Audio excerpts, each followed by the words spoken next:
Assalamualaikum. We have a question. If 0.082 molar solution showing an absorbance of 1.442 in a 1.0 centimeter cell, what is the range for working standard? वो हमसे कह रहा है कि हमारे पास concentration दी हुई है सोल्यूशन की, और इस कंसंट्रेशन की सोल्यूशन की जब हम एब्जॉर्बेंस लेते हैं स्पेक्ट्रोफोटोमीटर से, तो हमारे पास जो रिज़ल्ट आता है वो आता है 1.442। क्यूबिट की जो विड्थ है वो 1.0 की है सेंटीमीटर। ये याद रखिएगा कि केमिस्ट्री के अंदर हम जो यूनिट यूज़ करते हैं वो CGS सिस्टम यूज़ करते हैं। CGS centimetre gram second. Time अगर होगा तो सेकंड में होगा, मास लेंथ अगर होगी तो सेंटीमीटर में होगी, और मास जो होगा वो ग्राम में होगा। फिज़िक्स में आपका यूनिट होता है MKS, metre kilogram second, right. So यहाँ पे केमिस्ट्री है तो हमारी जो यूनिट है वो स्टैंडर्ड यूनिट CGS ही रहेगी, यानी कि सेंटीमीटर ही रहेगा। What is the range of the working standard, के वर्किंग स्टैंडर्ड की रेंज क्या होनी चाहिए। फर्स्ट ऑफ ऑल हमारे पास ये है एब्जॉर्बेंस, ये विड्थ है, ये कंसंट्रेशन है।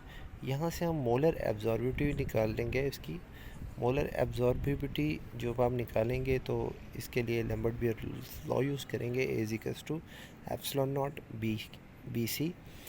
एप्सिलॉन नॉट निकालने के लिए आपको बाकी सारी वैल्यूज़ दूसरी साइड पे रखनी है। B और C से इसको डिवाइड करवाना है, 1 से डिवाइड करवाएं 1.442 को, और 0.082 से डिवाइड करवाएं तो आंसर आएगा 17.586।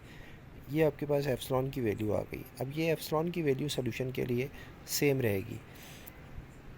एब्जॉर्बेंस 1.442 आ रही है।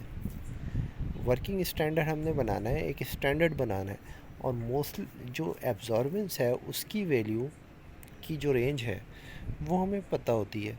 कैसे? क्योंकि एब्जॉर्बेंस सूटेबल, अच्छी एब्जॉर्बेंस वही मानी जाती है जो 0.0 से लेकर 1 तक हो। तो जो इसकी मिनिमम रेंज होगी, हम 0 नहीं लेंगे, 0 लेंगे तो कंसंट्रेशन 0 आ जाएगी। 0.1 एब्जॉर्बेंस होनी चाहिए मिनिमम, और मैक्सिमम जो इसकी वैल्यू हम लेंगे वो लेंगे 1.0। ठीक है, सूटेबल रेंज यही होती है कि आपकी जो एब्जॉर्बेंस है वो 1 से ऊपर ना जाए। सैंपल की जा रही है तो कोई इशू नहीं है, लेकिन हमें जो वर्किंग स्टैंडर्ड की रखनी है वो 0.1 से लेकर 1 तक रखनी है। सो अगर हम ये एब्जॉर्बेंस की रेंज डिसाइड कर लें कि 0.1 और 1, एप्सिलॉन की वैल्यू हम फाइंड कर चुके हैं, B की वैल्यू हमें पता है, और C की वैल्यू हम निकाल सकते हैं। C=A/एप्सिलॉन नॉट B हो जाएगा। एंड देन 0.1 रखें और नीचे एप्सिलॉन की वैल्यू रखें जो आपके पास एब्जॉर्बिविटी आई थी मोलर, तो यहाँ से कंसंट्रेशन आ जाएगी 5.7 मिली मोलर। ठीक है, तो यहाँ पे जो आंसर आ रहा होगा उसमें 10⁻³ आ रहा होगा, तो 10⁻³ की जगह पे आप मिली मोलर लिख देंगे। दूसरी जगह आप क्या करें कि यहाँ पे 1 है और नीचे आपके पास 1 आ रहा है और 17.58 आ रहा है, तो इसको कैलकुलेट करें तो आंसर आएगा आपके पास 56 मिली मोलर।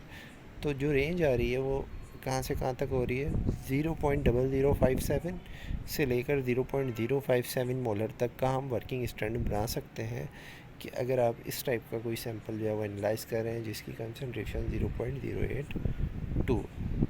थैंक्स।